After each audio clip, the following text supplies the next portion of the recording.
أما بعد فإن أصدق الخير الحديث كتاب الله وخير الهدي هدي محمد صلى الله عليه وسلم وشر الأمور محدثاتها وكل محدثة بدعة وكل بدعة ضلالة وكل ضلالة في النار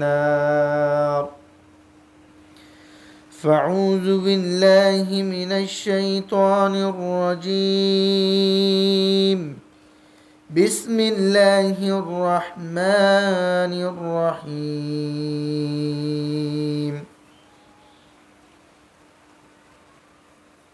فصل لربك وانحر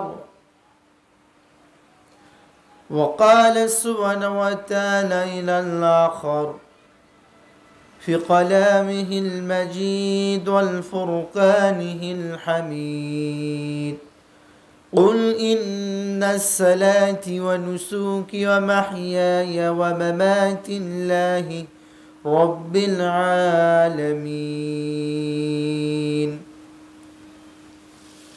إلى الآخر الآية যাবতীয় হামদ ও সানা যাবতীয় আরাধনা সেই মহান রব্বুল আলামিনের বারগাহে যার অপার অনুগ্রহে সাপ্তাহিক জুমার দিনে যে মহান রব্বুল আলামিন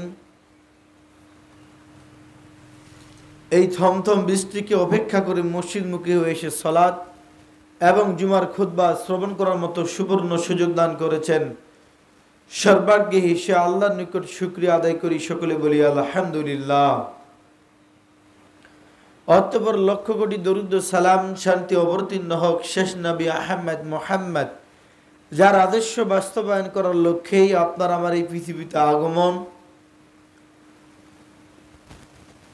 যার সুপারিশ ব্যতীত বিচার মাঠে আপনার আমার মুক্তির কোনো পথ থাকবে না, সে রাসূলের প্রতি সংক্ষিপ্তভাবে দরুদ পাঠ করি, সকলেই বলি সাল্লাল্লাহু আলাইহি ওয়াসাল্লাম। সম্মানিত জুমা জামাতের মুসল্লিয়ানে কেরাম, আজ জুমার খুতবায় সংক্ষিপ্ত সময় আলোচনার বিষয় কুরবানির ইতিহাস, মহত্ব ও গুরুত্ব। এ শিরোনামে কোরআন ও হাদিস থেকে এক প্রামাণ্যকর আলোচনা করার প্রয়াস পাবো ইনশাআল্লাহ। ওয়ামা তৌফিকি ইল্লা বিল্লাহ আলাইহি তাওয়াক্কালতু ওয়া ইলাইহি উনীব। মানুষ হিসেবে আপনি আমি দুনিয়াতে আসার পর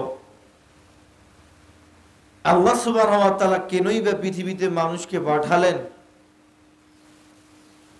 আমাদের আসার পিছনে উদ্দেশ্যই বা কি বা কারণে আপনি আমি দুনিয়াতে আসলাম, এর মূল থিমটা আপনি আমি মানুষ হিসেবে ভুলতে বসেছি, যার ফলশ্রুতিতে আজকে জুমার দিন মানুষ এখনো তার লেনদেন, কাজকর্ম, ক্রয় বিক্রয়, তার ব্যতিব্যস্ততা এখন শেষ করতে পারেনি।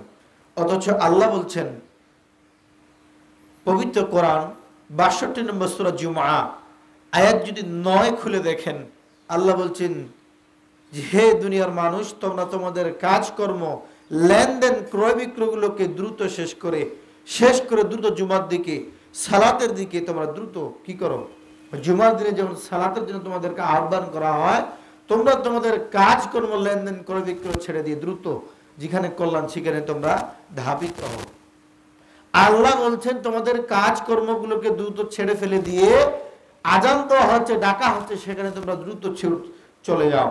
কিন্তু মানুষ হিসেবে আপনি আমি এই দুনিয়ার ব্যস্ততা, দৈনন্দিন জীবনের টাকা পয়সা, মোহ, কার্যক্রম, এগুলোর পিছনে ছুটতে ছুটতে আপনি আমি বলতে বসেছি আপনার আমার দুনিয়াতে আসার লক্ষ্যটা কি, উদ্দেশ্যটা কি। যদি মানুষ আজকে এই জুমার দিনকে মূল্যায়ন করত, তো আজকে এই জুমার দিনে এখনো বাড়িতে বসে, দোকানপাটে বসে, রাস্তাঘাটে ঘোরাঘুরি করতে পারত না। আজানের আগেই মানুষ মসজিদগুলোকে পরিপূর্ণ করে ফেলত, যার কারণে রাসূলুল্লাহ সাল্লাল্লাহু আলাইহি ওয়াসাল্লাম বলছেন আদ-দুনিয়া সিজনুল মুমিন ওয়া জান্নাতুল কাফির, দুনিয়া হচ্ছে মুমিনের জন্য জেলখানা এবং কাফেরদের জন্য জান্নাত। দুনিয়া হচ্ছে মুমিনের জন্য জেলখানা। আপনি আপনার মতো করে চলতে পারবেন না। এই দুনিয়ায় আপনি আপনার মন গড়া, আপনার হাওয়া প্রবৃত্তির তাড়নায় আপনি চলতে পারবেন না। দুনিয়া হচ্ছে মুমিনের জন্য জেলখানা। আল্লাহ আল্লাহ রসুল যেভাবে চলতে বলেছেন ঠিক সেভাবে প্রত্যেকটা আদমের সন্তানকে ঠিক তদ্রূপ সেভাবেই চলতে হবে।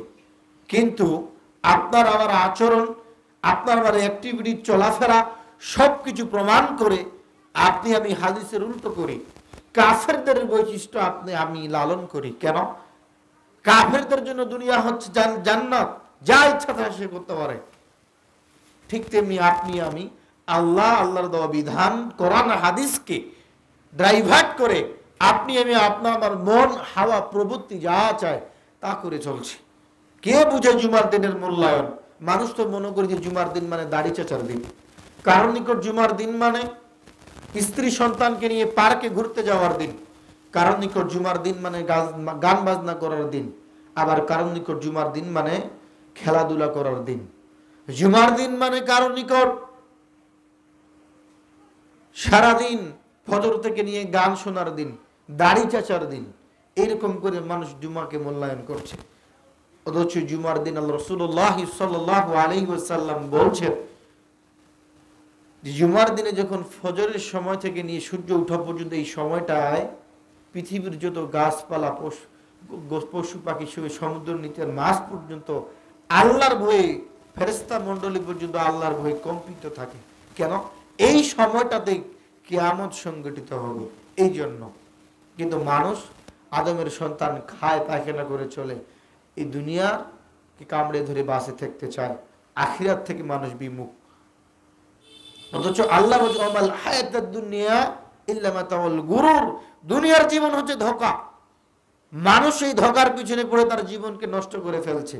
দুনিয়ার জীবনকে মানুষ সবচেয়ে বেশি প্রাধান্য দিচ্ছে, আখিরাত সম্পর্কে মানুষ বেখবর। আল্লাহ বলছেন পবিত্র কোরআন 86 নম্বর সূরা সূরা আলা আয়াত 16 খুলে দেখেন। আল্লাহ বলছেন বাল তুসিরুনাল হায়াতাদ দুনিয়া ওয়াল আখিরাতু খায়রু ওয়া আবকা। হে মানুষ, তোমরা দুনিয়ার জীবনকে এতই প্রাধান্য দাও, ওয়াল আখিরাতু খায়রু ওয়া আবকা, তোমাদের জন্য পরকালটাই তো পার্মানেন্ট। তাহলে আল্লাহ বলছেন দুনিয়া হচ্ছে ক্ষণস্থায়ী আর জান্নাত হচ্ছে চিরস্থায়ী।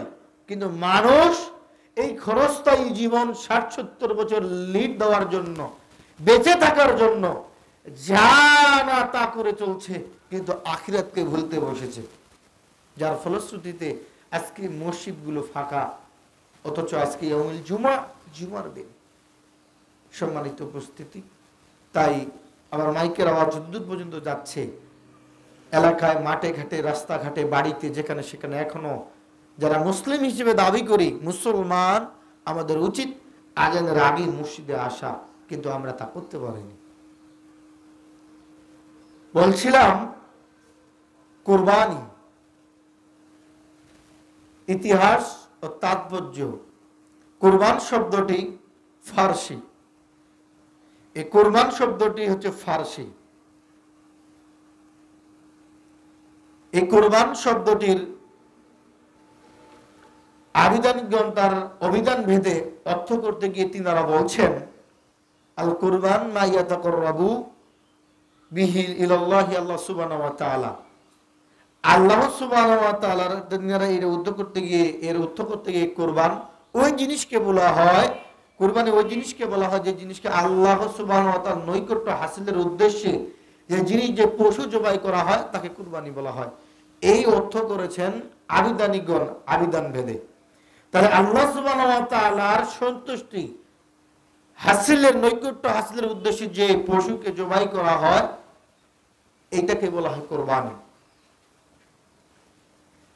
আমরা যদি কুরবানির ইতিহাস দেখতে চাই, একটু ঘেঁটে দেখি, তাহলে আল্লাহ সুবহানাহু ওয়া তাআলা কুরবানির ইতিহাস সে আদম আলাইহিস সালামের থেকে গোড়াবর্তন ঘটেছে।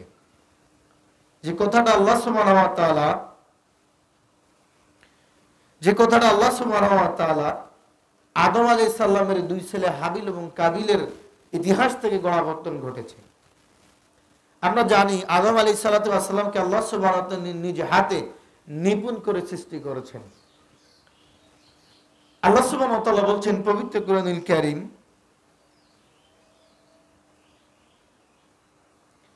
এর 38 নম্বর সূরা সাদ আয়াত নম্বর 75 আল্লাহ সুবহানাহু ওয়া তাআলা উল্লেখ করে বলছেন, ইয়া ইবলিস মা মানাকা, হে ইবলিস।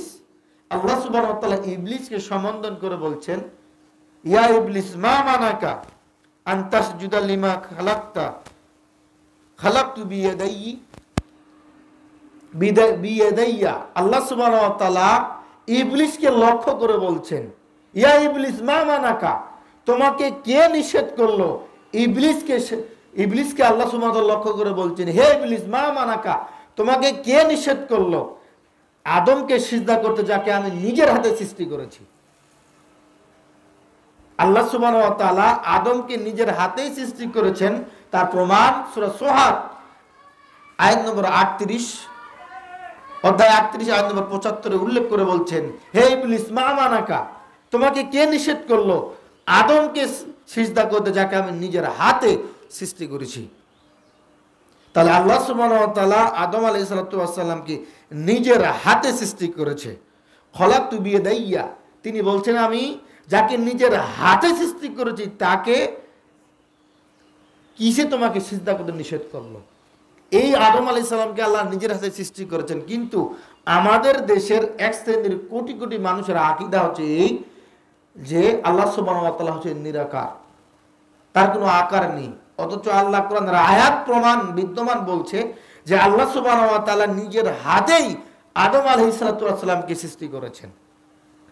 তো কুরবানির ইতিহাস, আদম আলাইহিস সালামের দুই ছেলে হাবিল এবং কাবিল থেকে গোড়াপত্তন ঘটেছে।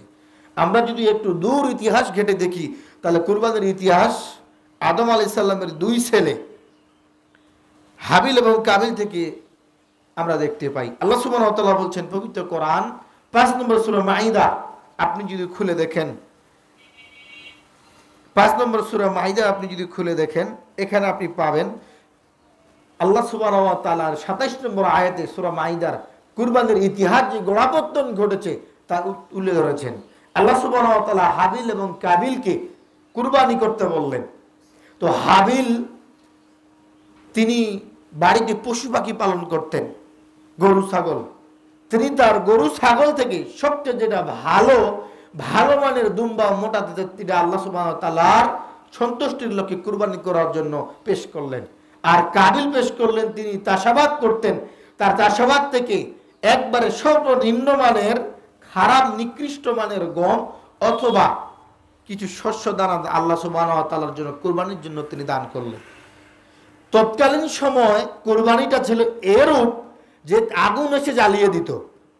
তো আল্লাহ সুবহানাহু ওয়া তাআলা যখন কুরবানি করার কথা বললেন হাবিল এবং কাবিলকে, তখন হাবিলও পেশ করলো, কাবিলও পেশ করলো কুরবানি আল্লাহ সুবহানাহু ওয়া তাআলার জন্য কুরবানি পেশ করলেন। কিন্তু আল্লাহ সুবহানাহু ওয়া তাআলা হাবিলেরটা গ্রহণ করলেন এবং কাবিলেরটা গ্রহণ করলেন না।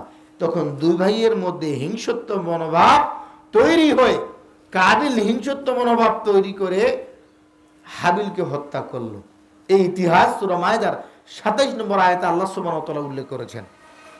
এই ইতিহাস থেকে আমরা বুঝতে পারি যে ইসলামে কোরবানির ইতিহাস আদম আলাইহিস সালামের দুই ছেলে হাবিল এবং কাবিল থেকে গোড়াপত্তন ঘটেছে, যেটা আল্লাহ সুবহানাহু ওয়া তাআলা পবিত্র কোরআন 5 নম্বর সূরা মাইদার 27 নম্বর আয়াতে উল্লেখ করেছেন।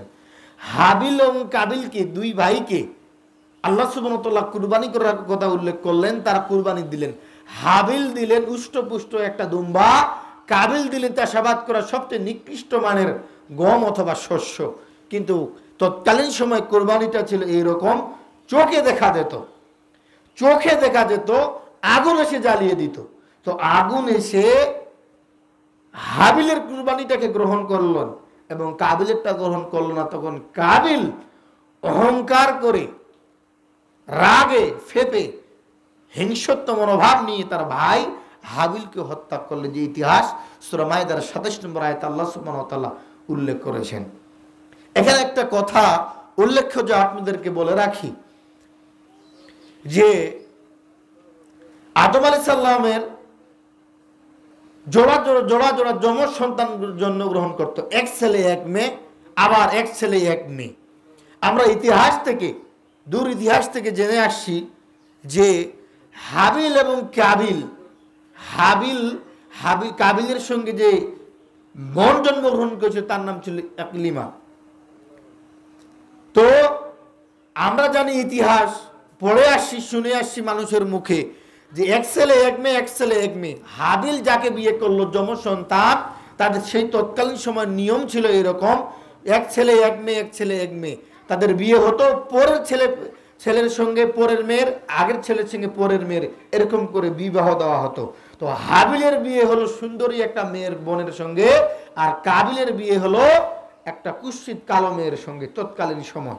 আমরা ইতিহাস এইভাবে জেনে আসছি। কিন্তু এই যে হাবিল বিয়ে হলো আকলিমার সঙ্গে, সে দেখতে সুন্দরী সুশোভিত ছিল, আর কাবিলের যার সঙ্গে বিবাহ হলো সে ছিল একটু কালো। এই জন্য হিংসত্ব মনোভাব, রাগের মাথায় কাবিল হাবিলকে হত্যা করলো। এই ইতিহাস আমরা জেনে আসছি, ইত্যাদি ঘটনা, বিশাল ঘটনা। তারপরে সেই কোরবানি, এই যে ইতিহাস আমরা শুনে আসছি, এই ইতিহাসটা কোরআন এবং হাদিসের মানদণ্ডে নিতান্ত জয়ীফ, জাল এবং মাউজু। তাফসীর ইবনে কাসির এই ইতিহাসটাকে তুলে ধরে তিনি বলছেন, এই ঘটনাটাকে যে উল্লেখ করা হয়েছে তার একটা আসারও সহি নয়, কোনোটা জাল, কোনোটা জয়ীফ, অথবা কোনোটা মাউজু।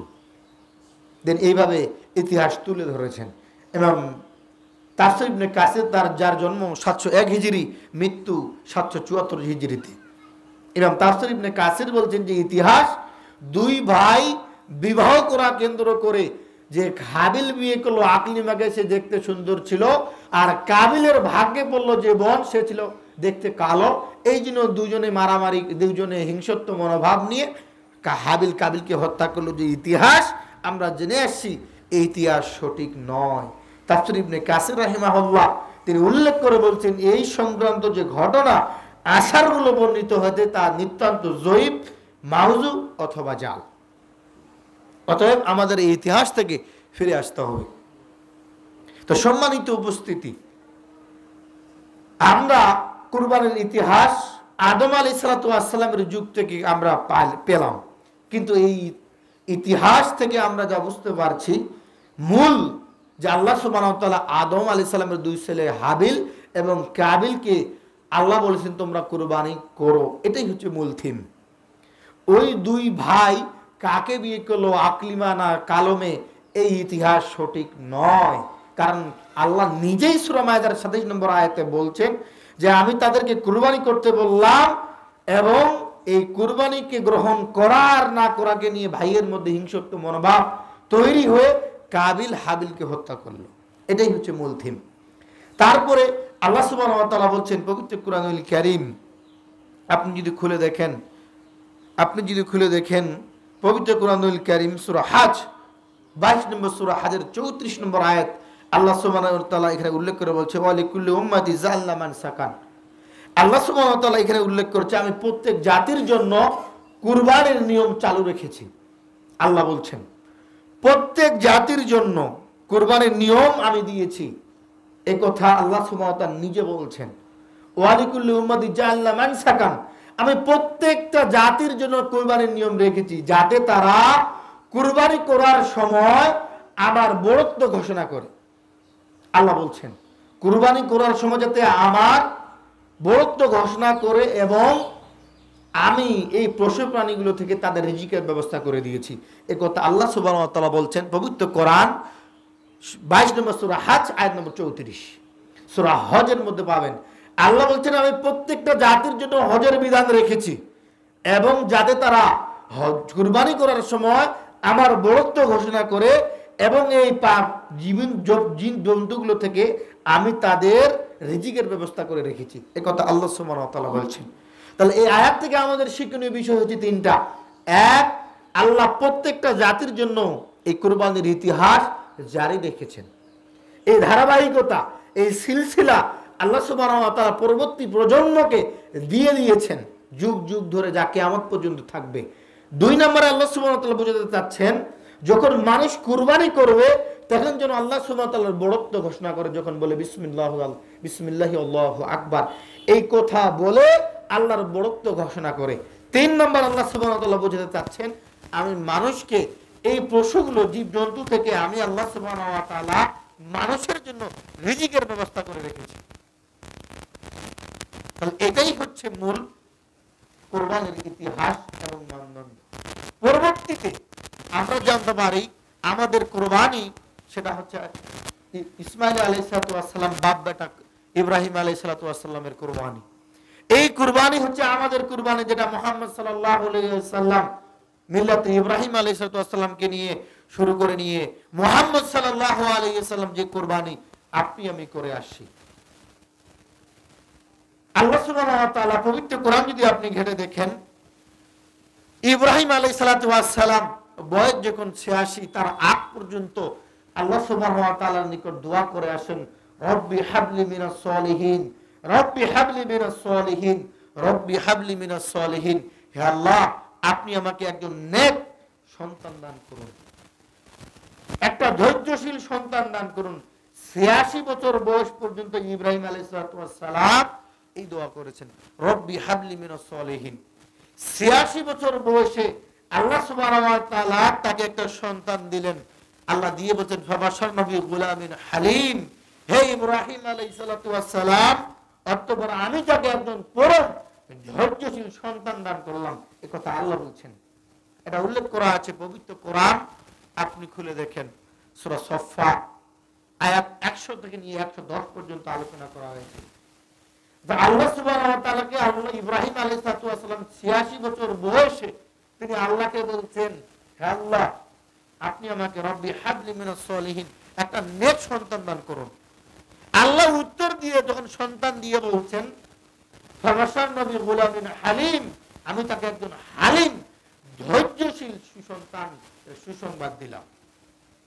দেখেন, সন্তান হয় না তার আগের স্ত্রী ছিল কে? সারা আলাইহিস সালাম। সারাও ছিল একজন ঈমানে দীপ্ত নারী। যখন স্বৈরাচারী শাসকের নিকট যাচ্ছিলেন, ইব্রাহিম আলাইহিস সালাম যখন ধরে নিয়ে গেল, এই সারা আলাইহিস সালামকে যখন স্বৈরাচারী বাদশা তার সঙ্গে জেনায় লিপ্ত হতে চাইলো, হাত দিবে তাকে ছুতে যাবে, তখন সারা বলছেন, এই আপনি থামেন, আমাকে একটু সুযোগ দেন, আমি 2 রাকাত সালাত আদায় করে আল্লাহর সঙ্গে কথা বলতে চাই। সারা ওযু করে 2 রাকাত সালাতে দাঁড়িয়ে গিয়ে বলছে, আল্লাহুম্মা ইন কুনতুম তাআলাম। আল্লাহকে দোয়া করে বলছেন, স্বৈরাচারী শাসক তাকে জেনা করতে যাবে। এই সময়তে ইব্রাহিম আলাইহিস সালাম আরেক স্ত্রী, যার নাম ছিল সারা আলাইহিস সালাম, তৎকালীন সময় আরবের ভূমিতে তিনি ছিলেন সবচেয়ে সুন্দরী নারী। এই নারীকে স্বৈরাচারী শাসক তার দিকে চোখ পড়লো, তার সঙ্গে জেনায় লিপ্ত চাইল। তার স্বৈরাচারী দৃষ্টি বাহিনী ধরে নিয়ে গেল। যখন তার সঙ্গে জেনায় লিপ্ত হতে যাবে, তখন সারা বলছিলেন, আপনি একটু থামেন, আমি আমার রবের সঙ্গে কথা বলতে চাই। উযু করে 2 রাকাত সালাতে গিয়ে আল্লাহকে বলছে, আল্লাহুম্মা ইন কুনতুম তাআলাম, আল্লাহ, আমি আপনাকে বিশ্বাস করি, আপনার নবী ইব্রাহিমকে বিশ্বাস করি। তিনি বলেননি যে ইব্রাহিম আমার স্বামী। আল্লাহ, আমি আপনাকে বিশ্বাস করি, আপনার নবী ইব্রাহিমের প্রতি ঈমান এনেছি, আপনার প্রতি ঈমান এনেছি। আল্লাহ, আমি আমার লজ্জাস্থান আমার স্বামী ছাড়া অন্য কাউকে স্পষ্ট করতে দেইনি, দেখতে দেইনি। আল্লাহ, এই কথা যদি সত্য হয়ে থাকে, তাহলে আপনি আজকে আলা তুসাল্লিল হাযাল কাফেরা, এই কাফেরকে আমার উপরে আপনি বিজয়ী হতে দিয়েন না। এই বাক্যটা যখন সারা আলাইহিস সালাম উযু করে 2 রাকাত নামাজে দাঁড়িয়ে এই কথা বলেছেন, ওই স্বৈরাচারী শাসক তাকে ধরতে যাবেন, সঙ্গে সঙ্গে বেহুশ হয়ে মাটিতে টলে পড়ে গেছে। তারা দেখেন তাদের ঈমান কেমন ছিল। সারা আলাইহিস সালাম এই ঘটনার পর ওই শাসক 3 বার বেহুশ হয়ে মাটিতে পড়ে গেছে, 3 বার। তখন ওই যখন সারা আলাইহিস সালাম দোয়া করলেন, আল্লাহ, আজকে যদি মারা যায় তাহলে আমি হব তার দায়ভার। তখন তার হুঁশ ফিরল। তখন ওই স্বৈরাচারী শাসক তাকে একটা দাসী দিলেন, যার নাম ছিল হাজেরা। তার নাম কি ছিল? হাজেরা। ওই শেষ বয়সে মা হাজেরার গর্ভে যে সন্তান আল্লাহ সুবহানাহু ওয়া তাআলা দিলেন, 86 বছর বয়সে, তার নাম ছিল ইসমাইল। তার নাম কি? ইসমাইল। সন্তান আসলো, আল্লাহ সুসংবাদ দিলেন ইসমাইল আলাইহিস সালাম, ফাবাশশারনাহু বিগুলামিন হালিম, আমি তাকে সুসংবাদ দিলাম একজন হালিম ধৈর্যশীল সন্তানের। এই সন্তান যখন হয়, আস্তে আস্তে বড় হয়, আস্তে এই সন্তান যখন হয়েছে, দুধ পান করে, ইব্রাহিম আলাইহিস সালামকে আল্লাহ আরো পরীক্ষা দিলেন। কাবা ঘরের পাশে ইব্রাহিম আলাইহিস সালামের স্ত্রী হাজেরাকে রেখে, আল্লাহর পক্ষ থেকে তাকে রেখে তিনি চলে যাচ্ছেন। শিশু সন্তান দুধ পান করে ইব্রাহিম আলাইহিস সালাম আল্লাহর হুকুমে মা হাজেরা এবং তার সন্তান ইসমাইলকে রেখে কাবা ঘরের পাশে রেখে চলে যাচ্ছেন। কোনো কথা নেই, কোনো কিছু নেই, না আছে কোনো খাবার, না আছে কোনো পানি, না আছে কোনো পশু পাখি, না আছে কোনো মানুষ, না আছে এমন একটা নির্জন মরুভূমিতে ধুধু জায়গায় কাবা ঘরের পাশে মা হাজেরা তার সন্তানকে দেখে ইব্রাহিম সালাম রেখেই চলে যাচ্ছেন। আর যখন চলে যাচ্ছেন তখন মা হাজেরা বারবার বলছেন, আইনা তাজহাবে ইব্রাহিম, আইনা তাজহাবে ইব্রাহিম, আপনি কোথায় যাচ্ছেন? আইনা তাজহাবে ইব্রাহিম, আপনি আমাদেরকে রেখে কোথায় চলে যাচ্ছেন? এই কথা বলতে যাচ্ছেন আর ইব্রাহিম সালাম ওই দিকে মুখ করে ছুটতে আছেন, আর মা হাজেরা পিছন পিছন সন্তানকে নিয়ে এই কথা বারবার বলছেন, আইনা তাজহাবে ইব্রাহিম, আপনি কোথায় যাচ্ছেন? কিন্তু ইব্রাহিম আলাইহিস সালাম কোনো কথা বলছেন না। লাস্ট মা হাজেরা যখন বলেছেন, আল্লাহ কি আপনাকে আদেশ করেছেন? ইব্রাহিম আলাইহিস সালাম মাথাটা নুইয়ে বলছেন, নাম, হ্যাঁ, আল্লাহ আমাকে আদেশ করেছেন। এই কথাটা যখনই বলেছেন হাজেরা, তখন যখন ইব্রাহিম আলাইহিস সালাম বলছেন যে আল্লাহ আমাকে আদেশ করেছেন, সঙ্গে সঙ্গে ইব্রাহিম আলাইহিস সালামের স্ত্রী মা হাজেরা বলছেন, তাহলে আল্লাহ সুবহানাহু ওয়া তাআলা আমাদেরকে রক্ষা করবেন। এমন একটা নির্জন মরুভূমিতে রেখে চলে যাচ্ছেন, না আছে মানুষ, না আছে পশু পাখি, না আছে কোনো খাবার, না আছে কোনো পাখি, না আছে কোনো মানুষ, এমন একটা নির্জন ধুধু মরুভূমিতে রেখেই চলে যাচ্ছেন ইব্রাহিম আলাইহিস সালাম তার সন্তান ইসমাইল এবং মা হাজেরাকে। আর এই আল্লাহ রেখে যেতে বলেছেন, এই কথাটা শোনার পরপরেই হাজেরা বলছেন, যদি তাই হয় তাহলে আল্লাহ আমাদেরকে হেফাজত করবেন। সুবহানাল্লাহ বললেন না? আজকে আপনি আমি যদি এখন বিদেশে যাই 2 বছর 4 বছরের জন্য, তো আপনার স্ত্রী, আপনার মা, আপনার সন্তান হাউমাউ করে চোখের পানি ফেলে কাঁদবে। কিন্তু ইব্রাহিম আলাইহিস সালাতু ওয়াস সালামের এমন এক স্ত্রী দান করেছেন, আল্লাহ সুবহানাহু ওয়া তাআলা বলছেন, যান আপনি, আল্লাহ যা আপনাকে আদেশ করেছেন তা আপনি পালন করুন। আল্লাহ আমাদেরকে এই নির্জন মরুভূমিতে, যেখানে কোনো মানুষ নেই, যেখানে কোনো পানি নেই, যেখানে কোনো খাবার নেই, আল্লাহ আমাদেরকে রক্ষা করবেন। কি ঈমান হতে পারে সেই নারীর! আপনি আমি কি, আপনার আমার স্ত্রী কি এরকম ঈমান আছে? আপনি আমি যদি কোথাও যাই 2 মাস 10 বছর 5 বছরের জন্য, আপনার স্ত্রী মুখ দিয়ে এরকম বাক্য বলতে পারে, যান আপনি আল্লাহর সন্তুষ্টির জন্য, ইনশাআল্লাহ আমাদের পরিবারকে, আপনাকে, আমাদেরকে আল্লাহ সুবহানাহু ওয়া তাআলা রক্ষা করবে। এই কুরবানির ইতিহাস ইব্রাহিম আলাইহিস সালাম, দিন যায় রাত যায়, দিন যায় রাত যায়। ইসমাইল আলাইহিস সালাম যখন বয়স 12 থেকে 13, সালাফে সালেহিনগণ মুহাদ্দিসিনে কেরাম কোরআন হাদিসের মানদণ্ডে বুঝাতে চাচ্ছেন, যখন ইব্রাহিম আলাইহিস সালামের সন্তান ইসমাইলের বয়স যখন 13, সাবালকতে একটু পৌঁছেছেন, ইতিমধ্যে আল্লাহ সুবহানাহু ওয়া তাআলা স্বপ্নে ইব্রাহিম আলাইহিস সালামকে বলছেন, আপনি কুরবানি করেন। কুরবানির কথা উল্লেখ করে বলছেন, কি বলছেন জানেন? তার সন্তানকে ডেকে বলছেন, ফালাম্মা বালাগা সাইয়া মাউ সাইয়া ক্বালা ইয়া বুনাইয়া ইন্নী আরা ফিল মানাম, হে আমার আদরের পুত্তলি, হে আমার আদমের সন্তান, আমি স্বপ্নে দেখলাম তোমাকে আমি জবাই করছি, কুরবানি করছি, তোমার মতামত কি? বুঝতে পারছেন আপনি? একটা সন্তান হয় না 86 বছর বয়সে দোয়া করতে করতে হওয়ার পর যখন বয়স 12-13, এমন একটা পর্যায়, এমন একটা দৌড়াদৌড়ি করে বুঝার মতো একটু ভাব, বুঝতেও শেখেনি কোনো মতো, 12-13 বছর বয়স, এমন অবস্থায় আল্লাহ বলছেন, হে ইব্রাহিম, তোমার এই আদরের সন্তান ইসমাইলকে তুমি এবার কুরবানি করো। 1 মিনিট ইব্রাহিম আলাইহিস সালাম এদিকে এদিক করেননি, সঙ্গে সঙ্গে তার সন্তানকে ডেকে বলছেন, ইয়া বুনাইয়া, হে আমার আদরের পুত্তলি। তার সন্তানকে ডেকে বলছে, ইয়া বুনাইয়া ইন্নী আরা ফিল মানাম আন্নী আযবাহুকা ফানজুর মাযা তারা, হে আমার আদরের সন্তান, আমি তোমাকে দেখলাম স্বপ্নে যে আমি তোমাকে জবাই করছি, কুরবানি করছি, তোমার মতামত কি? এই কথাটা তার সন্তান ইসমাইলকে বলছেন ইব্রাহিম আলাইহিস সালাম। তার সন্তান উত্তরে কি বলছে জানেন? তার সন্তান উত্তর দিয়ে কি বলছে জানেন? ক্বালা ইয়া আবাতি ইফআল মা তুমার সাতাজিদুনি ইনশাআল্লাহ মিনাস সাবিরিন। তার সন্তান উত্তর দিয়ে বলছেন, হে আব্বা, আপনাকে যা আল্লাহর পক্ষ থেকে আদেশ করা হয়েছে আপনি তাই পালন করুন, আপনি আমাকে ধৈর্যশীলদের মধ্যে একজন পাবেন। ওই যে আল্লাহ বলেছিলেন যখন ইব্রাহিম দোয়া করে বলেন, আল্লাহ আমাকে একটা ধৈর্যশীল সন্তানের সুসংবাদ দিন, এবার সেই সন্তান বলছেন উল্টে, ওই কথায় উল্টে দিয়ে বলছেন তার বাপকে, আব্বা আপনাকে যা আদেশ করা হয়েছে তাই পালন করুন, নিশ্চয়ই আপনি আমাকে ধৈর্যশীলদের মধ্যে একজন পাবেন। আল্লাহকে চেয়েছিলেন একটা ধৈর্যশীল সন্তান আমাকে দেন, আর ওই সন্তান বলছে আল্লাহ, আর তার বাপকে বলছে, আব্বা আপনি আমাকে যা আল্লাহ আপনাকে পালন করতে বলেছেন তাই করুন, আপনি আমাকে ধৈর্যশীলদের মধ্যে একজন পাবেন। তবে এই আয়াতে একটা শিক্ষা ইসমাইল আলাইহিসসালাম আপনাকে আমাকে দিয়েছেন, সেটা কি বলছেন কি জানেন? ইসমাইল আলাইহিসসালাম বলছেন, সাতাজিদুনি ইনশাআল্লাহু মিনাস সাবিরিন। ইনশাআল্লাহ আমরা যে কোনো একটা কাজ করতে যাব তো আমরা বলি আমরা কি বলি? আমি আগামীকাল এই কাজটা করব ইনশাআল্লাহ, আমি আগামীকাল জুমার খুতবা দিতে যাব ইনশাআল্লাহ, আমি আগামী 10ই জিলহিজ্জা কুরবানি করব ইনশাআল্লাহ।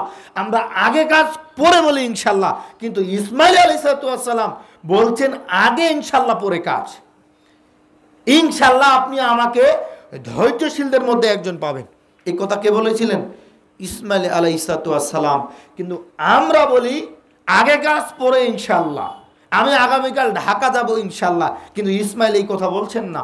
ইসমাইল আলাইহিসসালাম বলছেন আগে ইনশাআল্লাহ পরে কাজ। তাহলে দেখেন ৮৬ বছর বয়সে আল্লাহ সন্তান দিলেন, সন্তান ছোট যখন কাবা ঘরের পাশে রেখে চলে যাচ্ছেন, কেউ দেখার নেই, কেউ পানি দেওয়ার নেই, আল্লাহ তখন জমজম কূপ সৃষ্টি করে তাদের পানির ব্যবস্থা করে দিয়েছিলেন। ওই যে মা হাজেরা পাহাড়ের উপরে উঠে দৌড়াদৌড়ি সাফা মারওয়া, যেটা কোরআনে আল্লাহ উল্লেখ করে দিয়েছিলেন, কোরআনে আল্লাহ উল্লেখ করেছেন দৌড়াদৌড়িতে ৭ বার, সেই নিদর্শন পর্যন্ত যারা হজ করতে যাবেন তাকে ৭ বার সাফা মারওয়ায় উঠে দৌড়াদৌড়ি করতে হবে। সেই নিদর্শন আল্লাহ কোরআনে উল্লেখ করে রেখেছেন, কিয়ামত পর্যন্ত এই হজের মধ্যে জারি আছে। সম্মানিত উপস্থিতি, এই সন্তান যখন বয়স 13, জবাই করতে বলছেন, কোরবানি দিতে বলছেন আল্লাহ যখন বললেন, হে ইব্রাহিম তোমার সন্তানকে তুমি কোরবানি করো, সন্তানকে কাছে ডেকে নিয়ে ইব্রাহিম আলাইহিসসালাম বলছেন, বেটা আমি তোমাকে দেখলাম আল্লাহর হুকুমে তোমাকে কোরবানি করছি, তোমার মতামত কি? বেটা বলছেন, পুত্র বলছেন, আব্বা আপনাকে যা আদেশ করা হয়েছে আপনি তাই পালন করুন, সাতাজিদুনি ইনশাআল্লাহু মিনাস সাবিরিন, নিশ্চয়ই আপনাকে যা আদেশ করা হয়েছে তাই পালন করুন, আপনি আমাকে ধৈর্যশীলদের মধ্যে একজন পাবেন। আপনার সন্তানকে এখন যদি বলা হয় যে আপনি আপনার সন্তানকে কুরবানি করুন, আপনি করতে পারবেন? ইব্রাহিম আলাইহিসসালামকে যেভাবে পরীক্ষা করা হয়েছে অন্য কোনো নবীকে এরকম পরীক্ষা করা হয়নি। এর নাম হচ্ছে ইব্রাহিম। চিন্তা করতে পারছেন? সন্তান ৮৬ বছর পর্যন্ত হয়নি, কত দোয়া করেছেন, যখন হলো তখন আল্লাহ বলছেন তুমি তাকে কুরবানি করো। সম্মানিত উপস্থিতি, এরপরে আল্লাহ সুবহানাহু ওয়া তাআলা কি বলছেন? এই ইব্রাহিম আলাইহিসসালাম তার সন্তান যখন জবাই করতে যাবেন, জবাই জানেন আপনি ইতিহাস কি বলছেন? মুস্তাফা ইবনে আবি শাইবা এর মধ্যে একটা হাদিস বর্ণিত হয়েছে মুসনাদ আহমদের মধ্যে, যখন ইব্রাহিম আলাইহিসসালাম তার সন্তানকে শুয়েছেন মিনা প্রান্তরে, মিনা প্রান্তরে যখন শুয়েছেন, জবাই করবেন, ছুরি হাতে তুলে নিয়েছেন, তখন বেটা বলছেন বাপকে, আব্বা আপনি আমার যে জামাটা পরে আছে এটা খুলে নেন, এটা আপনি যদি খুলে নেন, আপনি যে আমাকে কাপড় পরাবেন সেরকম তো কাপড় আমাদের বাড়িতে নেই, আপনি এটা খুলে নেন, তাহলে আপনি যখন আমাকে কাপড় পরাবেন এটা আপনার কাজে লাগবে। বুঝতে পারছেন বেটা কি রকম হতে পারে? ইব্রাহিম আলাইহিসসালামের বেটাকে শুয়েছেন, মানে ইসমাইল শুয়ে আছেন, কুরবানি করবেন, ইতিমধ্যেই ইসমাইল বলছেন, আব্বা আপনি আমার জামাটা খুলে নেন, আপনি যদি আমি মারা যাই আমাকে আপনি কি দিয়ে কাপড় পরাবেন, আপনি এটা খুলে নেন, তাহলে এইটা দিয়ে আপনি আমার কাপড় পরাতে পারবেন। আপনার সন্তান এরকম ত্যাগ, এরকম ধৈর্যশীল হতে পারে? পৃথিবীর ইতিহাসে ইব্রাহিম এবং ইসমাইল আলাইহিসসালাম যে দৃষ্টান্ত মুসলিম মিল্লাতের জন্য দিয়ে গেছেন, যে ত্যাগ স্বীকার করেছেন, অন্য কোনো মানুষ ব্যক্তিত্ব তা ইতিহাস বুঝে পাওয়া যায় না, খুঁজলে পাওয়া যায় না যে অন্যান্য কেউ কোনো নবী এরকম পরীক্ষার সম্মুখীন হয়েছেন। তাহলে এই সন্তান 13 বছরের একজন সন্তান বলছেন, আব্বা আমার জামাটা খুলে নেন, এটা দিয়ে আপনি আমার কাপড়ের ব্যবস্থা করিয়েন, বাড়িতে তো কোনো কাপড়ের ব্যবস্থা নেই। বুঝতে পারছেন? এর নাম হচ্ছে ইতিহাস। এই হাদিসের সনদ সহিহ। আপনাকে আমি কি দিয়ে বুঝাই? যখন জবাই করতে যাবেন, যখন আল্লাহ সুবহানাহু ওয়া তাআলা ইব্রাহিম আলাইহিস সালামকে বলছেন, কি বলছেন জানেন?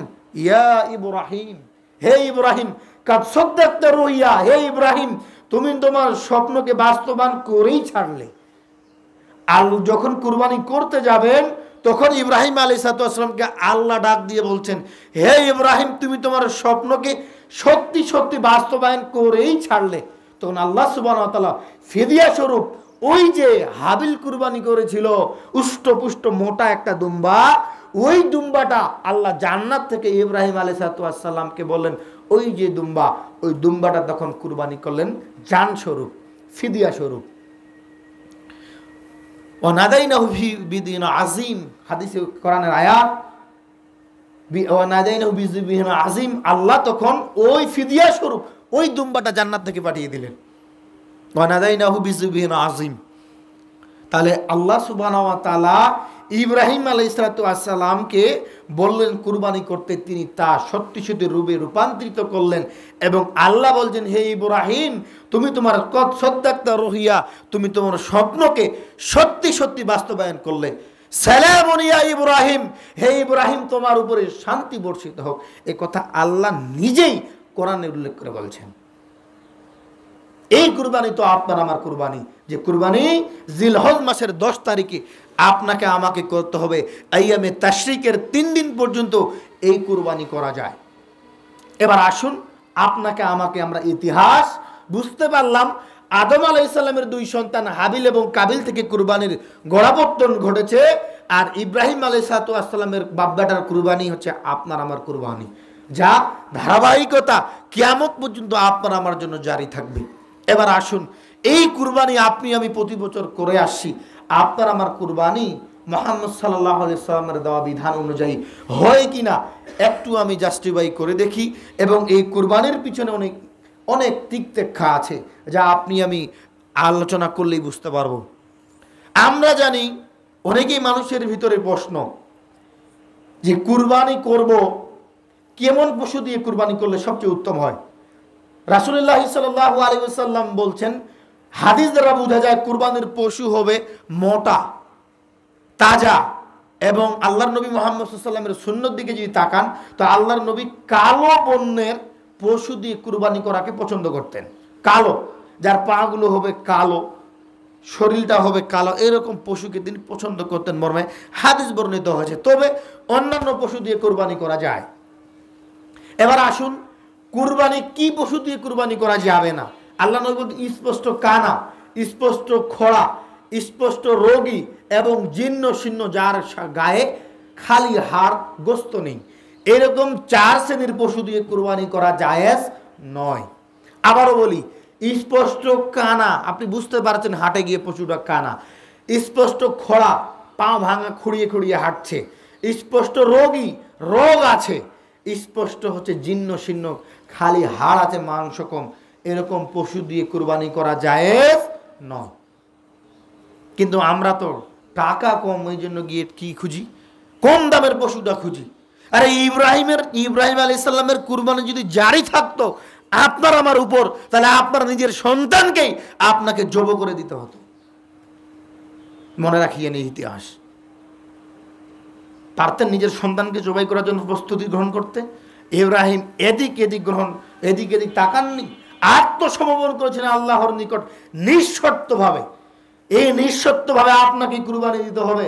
আল্লাহ তো তার সন্তানের বদর ফিদিয়া স্বরূপ আপনাকে আমাকে কুরবানি দিয়েছে। গরু, ছাগল, উট, দুম্বা, ভেড়া, এগুলো দিয়ে আপনাকে কুরবানি করার কথা বলেছেন।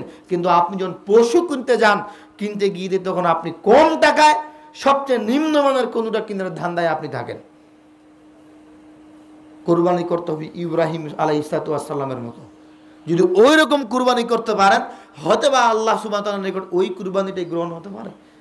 তাহলে কুরবানি পশু কেমন হবে? স্পষ্ট কানা যাতে না হয়, স্পষ্ট খোলা যাতে না হয়, স্পষ্ট রোগী যাতে না হয়, এবং জীর্ণ শীর্ণ মাংস যাতে কম থাকে, এরকম পশু কিনা যাবে না। স্পষ্ট কথা বলে দিলাম। একবারে কিনতে যাবেন মোটা তাজা। যদি কুরবানি দেওয়ারই নিয়ত থাকে তাহলে কুরবানি যাওয়ার আগেই নিয়ত করবেন, বাজারে হাটে গিয়ে সবচেয়ে মোটা তাজা, যেমন আমার টাকা, এই টাকার ভিতরে সবচেয়ে তাজা ভালো গরুটা আমি কিনবো। এবার আসেন, পশু কিনতে হবে কেমন? মুসিন্না পশু কিনতে হবে যার দাঁত পড়ে গিয়েছে, উঠেছে নতুন। বুঝেননি? দাঁত শিং আছে, কুরবানি হবে না। শিং দেখলেই কুরবানি চলবে না। আপনি দেখলেন শিং হয়েছে, দাঁত নেই, কুরবানি হবে না। যেই গরুর দাঁত পড়ে গিয়েছে, দাঁত উঠেছে, তার দিয়ে কুরবানি হবে। মানে দাঁত পড়ে গিয়ে নতুন গাছ গজা, এটাকে বলে মুসিন্না। এই মুসিন্না পশু দিয়ে আপনাকে কুরবানি করতে হবে। শিং আছে এগুলা দেখলে চলবে না। লেস নাই, শিং ভাঙা, আপনার গায়ের চামড়া ছিঁড়া ফাটা, এরকম পশু কিনবেন না। সবচেয়ে নিখুঁত ভালো মানের পশুটা কিনে আপনি পশু জবাই কুরবানি দেওয়ার চেষ্টা করবেন। হতবা, কেননা এরা হচ্ছে কুরবানি। কুরবানির গোশত আল্লাহর নিকট পৌঁছে না। আপনারা এই আয়াত জানেন না যে আল্লাহর নিকট কুরবানির গোশতও পৌঁছে না, রক্তও পৌঁছে না, পৌঁছে কি? তাকওয়া। তাকওয়া। আল্লাহ সুবহানাহু ওয়া তাআলা বলছেন যে আমি আল্লাহ আমার নিকট কুরবানির গোশতও যায় না, মাংসও যায় না, রক্তও যায় না, যায় কি? তাকওয়া। আল্লাহ দেখতে চাচ্ছেন আপনার অন্তরে কি কতটুকু আমার প্রতি তাকওয়া ভালোবাসা আছে, যে তুমি আমার রাস্তায় কতটুকু ভালো মানের পশু তুমি দিতে পারো। এর নাম হচ্ছে কুরবানি। এবার আসুন, কুরবানির শরীকে দেওয়া যাবে কিনা। হাদিস, একাধিক হাদিস বিদ্যমান যে 7 ভাগে কুরবানি দেওয়া যায়। আল বাকরাতু সাবআতিন আল জাজরু সাবআতিন, 7 জনে উট 7 জনে গরু দেওয়া যায়। অথবা 7 জনে 10 জনে গরু, 7 জনে গরু 10 জনে উটেরও হাদিস বিদ্যমান আছে হাদিসে। তাহলে একটা গরুতে 7 জন, একটা উটুতে 10 জন পর্যন্ত দেওয়া যায়। এবং গরু কোনো, ছাগল কোনো পরিবারের পক্ষ থেকে, কেননা আল্লাহ নবী মুহাম্মদ সাল্লাল্লাহু আলাইহি ওয়াসাল্লাম পরিবারের পক্ষ থেকে ছাগল, দুম্বা কুরবানি দিয়েছেন মর্মে একাধিক হাদিস বিদ্যমান। অনেকে বলে থাকেন তো আল্লাহর নবী তো সফর অবস্থায় কুরবানি দিয়েছেন উটে এবং গরুতে, শরীকানা হয়েছেন, সফর ছাড়া তো আল্লাহর নবী দেননি। তাহলে আমি আপনাকে উল্টে বলতে চাই, আল্লাহর নবী সফর ছাড়া কোথাও গরু কুরবানি দেননি। আপনি তো সফর ছাড়া শরীকে কুরবানি দিচ্ছেন। আমার কথা বুঝতে পারেননি? আপনি বলছেন সফরে তো শরীকের হাদিস, সফর ছাড়া মুকিম অবস্থায় তো আল্লাহর নবী কুরবানি করেননি 7 ভাগে। তা আমি আপনাকে বলতে চাচ্ছি, তা আপনি যে আপনার গ্রামে 7 ভাগে কুরবানি দিচ্ছেন, আল্লাহর নবী কোনোদিন মুকিম অবস্থায় বাড়িতে থাকাকালীন 7 জন মিলে একটা গরু কুরবানি দেননি। কোনোদিন গরু কুরবানি দেননি। কি দিয়েছেন? ছাগল। তাহলে আপনি কুরবানি দিতে পারবেন না। আর গরু কি দিতে হবে? ছাগল, দুম্বা। আমার কথা কি বোঝা যায়? আল্লাহর নবী যখন হুদায়বিয়ার সন্ধিতে ছিলেন, হজের সফরে ছিলেন, 7 জনে উট 7 জনে গরু, 10 জনে উট 7 জনে গরু শরীকানা কুরবানি দিয়েছেন। আপনি বলছেন আল্লাহর নবী এই শরীকানা কুরবানি শুধুমাত্র সফররত অবস্থায়, তাহলে মুকিম অবস্থায় এটা চলবে না। তা আমি আপনাকে বলি, মুকিম অবস্থায় আল্লাহর নবী শুধু ছাগলে দিয়েছেন, গরু দেননি। তা আপনি কেন গরু দিচ্ছেন মুকিম অবস্থায়? 1 নম্বর যুক্তি। 2, তায়াম্মুমের হাদিস সূরা মায়েদার মধ্যে যে নাজিল করা হয়েছে, এই তায়াম্মুম সফর অবস্থায় নাজিল করা হয়েছে। তায়াম্মুম কি আপনি সফরে করেন না সফর ছাড়াও করেন? বলেন, উত্তর দেন। পানি না থাকলে মাটি দিয়ে তায়াম্মুম করতে হয়। ফরজ গোসলের পানি না থাকলে কি করতে হয়? মাটি দ্বারা ফরজ গোসল করতে হয়। তো আপনি এটা সফররত অবস্থায় করেন না মুকিম অবস্থাও করেন? মুকিম অবস্থাও আপনি করেন। যদি সেখানে সেটা জায়েজ হয় তাহলে অবশ্যই এটাও জায়েজ। আমার কথা কি বুঝতে পারছেন? গরুতে 7, উটে 10, এই হাদিস বিদ্যমান। এবার আপনাকে আমি বলি, সেটা হচ্ছে এই 7 জন, ইমাম আহমদ ইবনে হাম্বল, ইমাম মালিক, ইমাম আবু হানিফা রাহিমাহুল্লাহর মত 3টা। 3 জনে একই মত বলছেন। কি বলছেন জানেন? যে একটা ছাগল, একটা গরুতে 7টা পরিবার অংশগ্রহণ করবে, এরকম হাদিস আমরা জানি না। একটা পরিবারে 7টা পরিবার মিলে একটা গরুতে 5 জন, 7টা পরিবার অংশগ্রহণ করবে, এই হাদিস আমরা জানি না। আমার কথা কি বুঝেননি? একটা পরিবারের 7 জন ব্যক্তি, তিনারা বলছেন, এবং ইমাম শাফি রাহিমাহুল্লাহ, ইমাম মালিক রাহিমাহুল্লাহ বলেছিল ওয়া উযহিয়াতুল বাতিল, বাতলাতুল উযহিয়া, এই কুরবানিটাই বাতিল, তাদের মতামত। কিন্তু মুহাদ্দিসিন ইকরাম শাইখ বিন বাজ, সালেহ আল উসাইমিন, ইনারা বলছেন একটা গরুতে 7 জন শরীক হতে পারে। এবার আপনাকে আমি বলি, 7 জনে কুরবানি দেওয়া যাবে একটা গরুতে, 10 জনে একটা উটে দেওয়া যাবে। প্রশ্ন এখানে, 7 জনের টাকা কি হালাল? এই 7টা ব্যক্তি, আপনি নামাজ পড়েন, উনি নামাজ পড়েন না, উনি সুদ খায়, ঘুষ খায়, উনি বিভিন্ন পাপে লিপ্ত আছে, তার টাকার মধ্যে হারাম টাকা আছে, আপনি শরিকারে গেলেন কেন? এবার আপনি উত্তর দিয়ে বলছেন, আরে গরুতে একাই, ছাগলে একটা গোটায় ছাগল দিব, ছাগলের গোস্ত আমার মেয়েটা খায় না, আমার স্ত্রী পছন্দ করে না। যদি গোস্ত খাওয়াটাই আপনার নিয়ত হয়, কুরবানি আল্লাহর নৈকট্য না থাকে, তাহলে এই কুরবানি আল্লাহর নিকট পৌঁছবে না, কখনোই আল্লাহর নৈকট্য হাসিল করা যাবে না। আপনাকে কুরবানি দিতে হবে স্রেফ লিল্লাহ, এক আল্লাহর জন্য, আল্লাহ সুবহানাহু ওয়া তাআলার নৈকট্য হাসিলের উদ্দেশ্যে, এর বাইরে নয়। ভাগে কুরবানি, এই ভাগে কুরবানি অবশ্যই আপনি দিবেন, তবে 7 জনে দেন একটা গরু, তবে আপনি এতটুকু যাচাই করেন 7 জন ব্যক্তি কি নামাজ পড়ে কিনা। কি বুঝলেন আমার কথা? 7টা ব্যক্তি নামাজ পড়ে কিনা, ও কি সুদ ঘুষের মধ্যে নিমজ্জিত আছে কিনা, ও আশা গ্রামীণ ব্যাংক বিভিন্ন এনজিওর সঙ্গে জড়িত কিনা, তার টাকার ইনকাম সোর্সটা হালাল কিনা। হালাল ইনকাম না করে নামাজ না পড়ে কুরবানি দিলে কি কুরবানি হবে? কথা বলেন, হবে? তাহলে আমি আপনাকে বুঝাই, আজকে যারা সবচেয়ে বেশি সমাজের বুকে মাতব্বরি করে বড় বড় গরু কিনে অহংকার করে বলে এই গ্রামে সবচেয়ে বড় গরুটা আমার, আমি এই এলাকার সবচেয়ে বড় গরুটা কিনেছি, মনে রাখবেন, যদি আদম আলাইহিস সালামের 2 ছেলে হাবিল আর কাবিলের কুরবানি জারি থাকতো, এখন আগুন এসে জ্বালিয়ে দিয়ে কুরবানি কবুল করা হতো।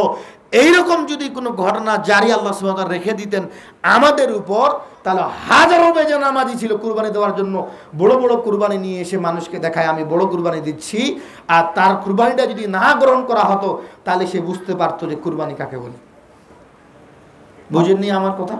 যারা নামাজ পড়ে না বড় বড় গরু কিনেছে, আর আল্লাহ যদি হুকুম দিতেন যে তাৎক্ষণিক চোখের সামনেই কুরবানি দেখা যাবে কাটটা কবুল হয় আর না হয়, তাহলে বেনামাজিরা কেউ কুরবানি দিতে চাইতো না। কেন? এখনই তো বোঝা যাবে কিছুক্ষণ পর, আল্লাহ যার কুরবানি কবুল করবেন তুলে নেবেন, আর যারটা কবুল করবেন না রেখে যাবেন, এখানেই পড়ে থাকবে। হাবিল আর কাবিল যে ঘটনা ছিল। অতএব বেনামাজের কুরবানি হচ্ছে এরকম, মাথায় টুপি দিয়ে নিচে পায়জামা উলঙ্গ থাকা যেমন, নামাজ না পড়ে কুরবানি দেওয়া ঠিক তেমন। মাথায় টুপি আর পায়জামা নেই, উলঙ্গ, এইটা যেমন, নামাজ না পড়ে কুরবানি দেওয়াটাই ঠিক তেমন। আমরা নামাজ সলাৎবিহীন কুরবানি দিতে চাচ্ছি, এই কুরবানি আল্লাহর নিকট কবুল হবে না।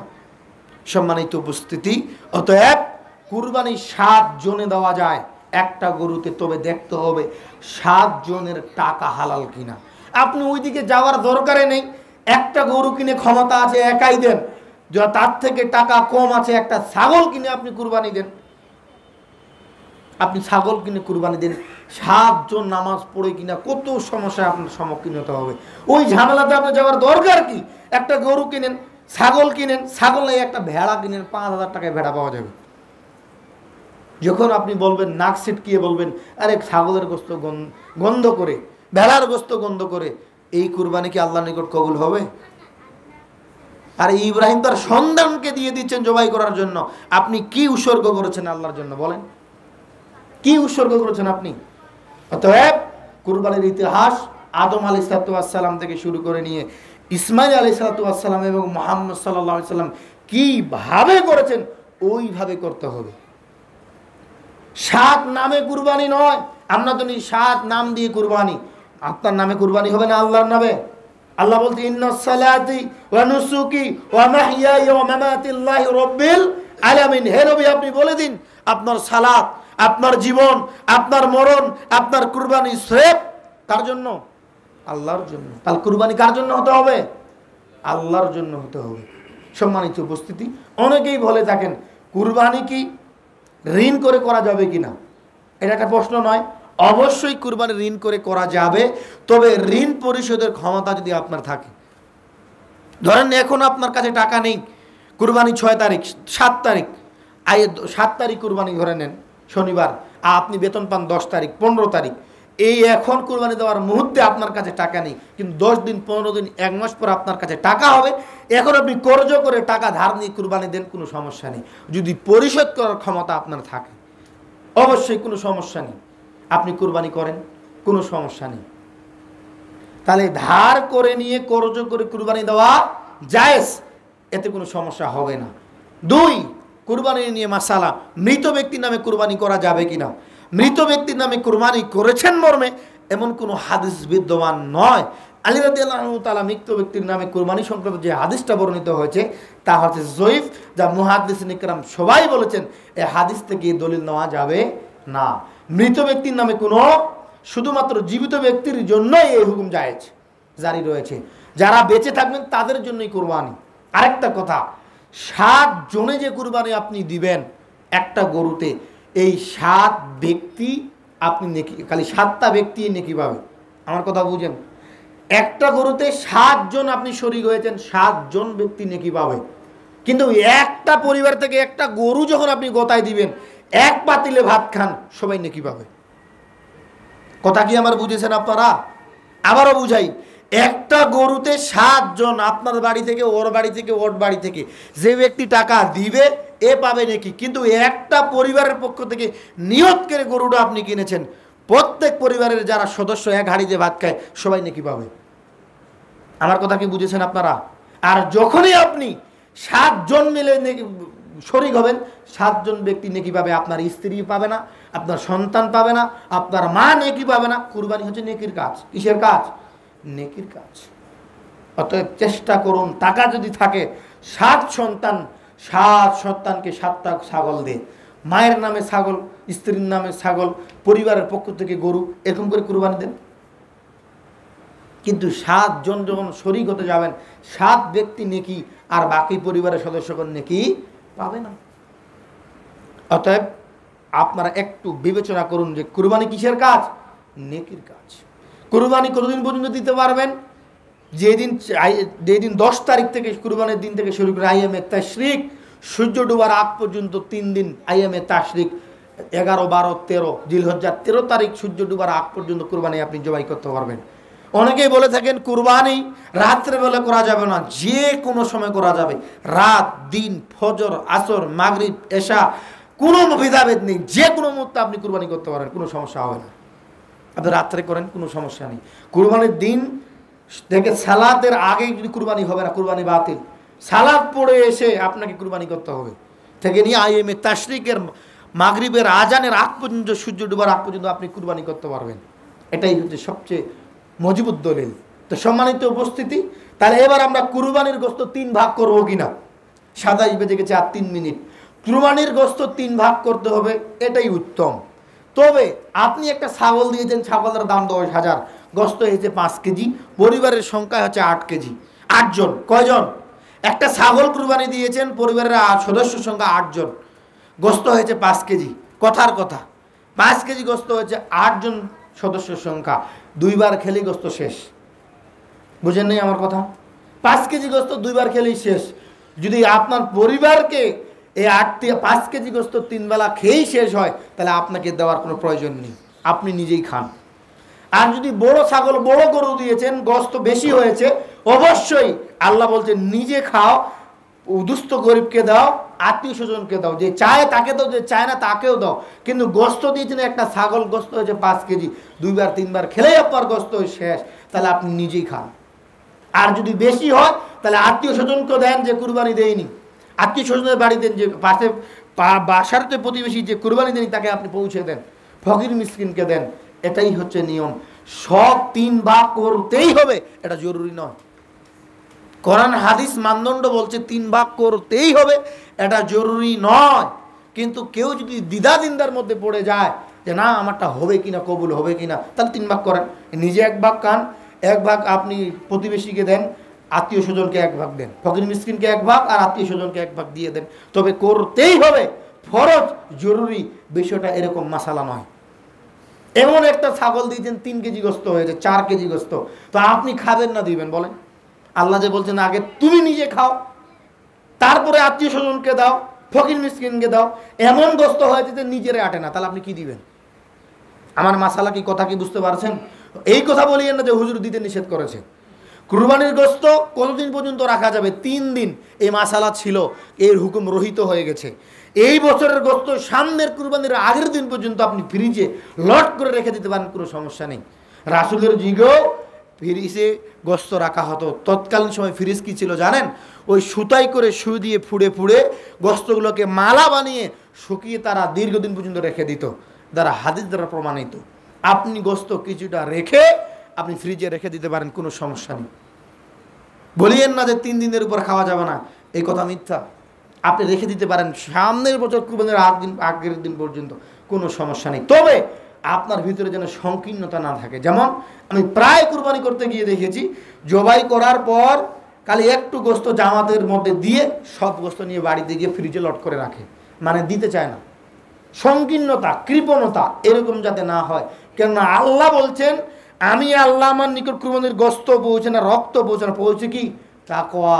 তুমি যে কুরবানি করলা, আল্লাহ দেখতে চাচ্ছেন তোমার অন্তরটা কি চায়, আমার দিকে কতটুকু তুমি দিতে চাও, আমার নৈকট্য হাসিল তুমি কতটুকু অর্জন করতে চাও, এইটা আল্লাহ দেখতে চাচ্ছেন।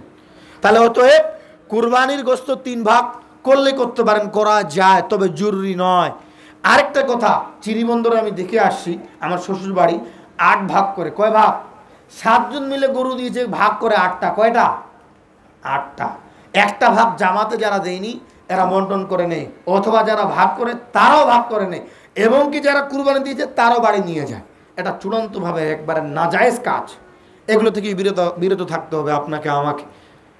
বুঝেননি আমার কথা? আপনি 3 ভাগ করেন, ফকিরকে দেন, মিসকিনকে দেন, দিয়ে আপনি যা আছে তা আপনি খান। তবে অন্তরের ভিতরে সংকীর্ণতা রাখা যাবে না, সংকীর্ণতা রাখাই যাবে না, কৃপণতা রাখাই যাবে না। আপনার যা আছে আপনি সব খেয়ে ফেলেন, কোনো সমস্যা নেই। কিন্তু অন্তরের ভিতরে যে আমি মানুষকে দিব না, এই সংকীর্ণতা আপনার ভিতরে যাতে কাজ না করে, নাহলে আপনার কুরবানি আল্লাহর নিকট পৌঁছবে না। কাজেই আপনাকে অনুরোধ করছি, সালাদ ছাড়া কুরবানি আল্লাহর নিকট গ্রহণযোগ্য হবে না, হারাম টাকায় কুরবানি হবে না।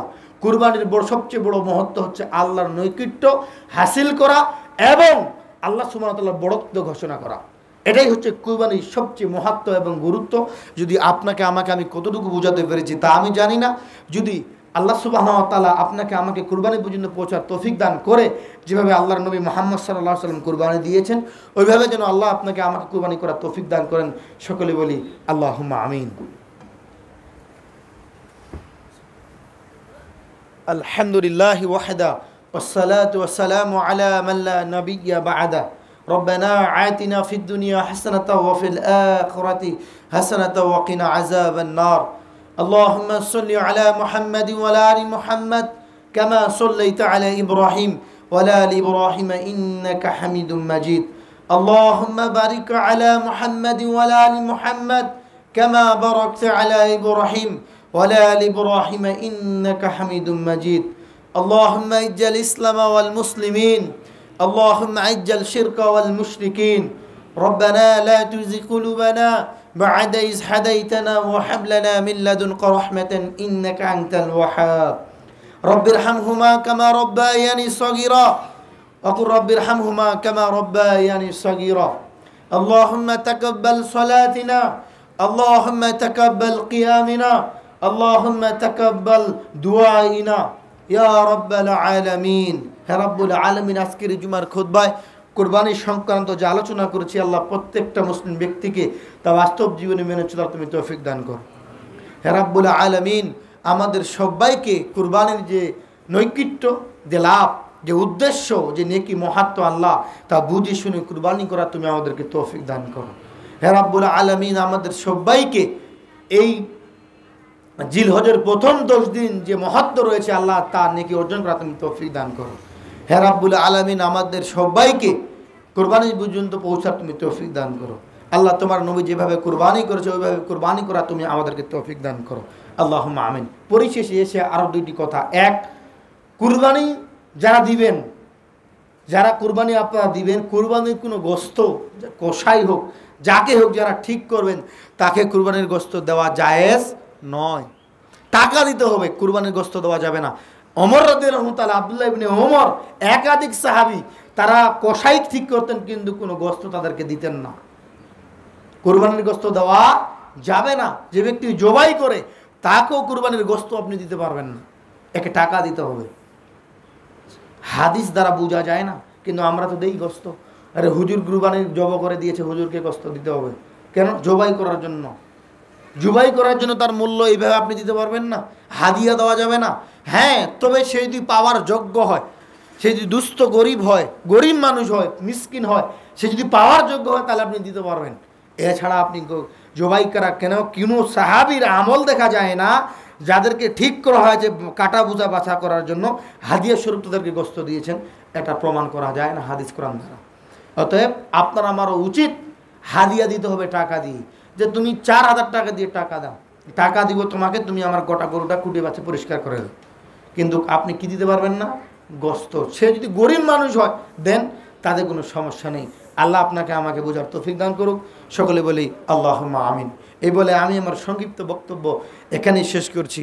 আল্লাহ আমাদের সবাইকে বাস্তব জীবনে কোরবানির হুকুম মাসলা মাসাইল বোঝার তৌফিক দান করুন। সকলে বলি আল্লাহুম্মা আমিন। আকুলি কাউলি হাদা আস্তাগফিরুল্লাহ লাকুম ওয়া সাইনি মুসলিমিন। সুবহানাক আল্লাহুম্মা বিহামদিক আশহাদু আল্লা ইলাহা ইল্লা আনতা আস্তাগফিরুকা ওয়া আতুবু ইলাইক। আসসালামু আলাইকুম ওয়া রাহমাতুল্লাহ।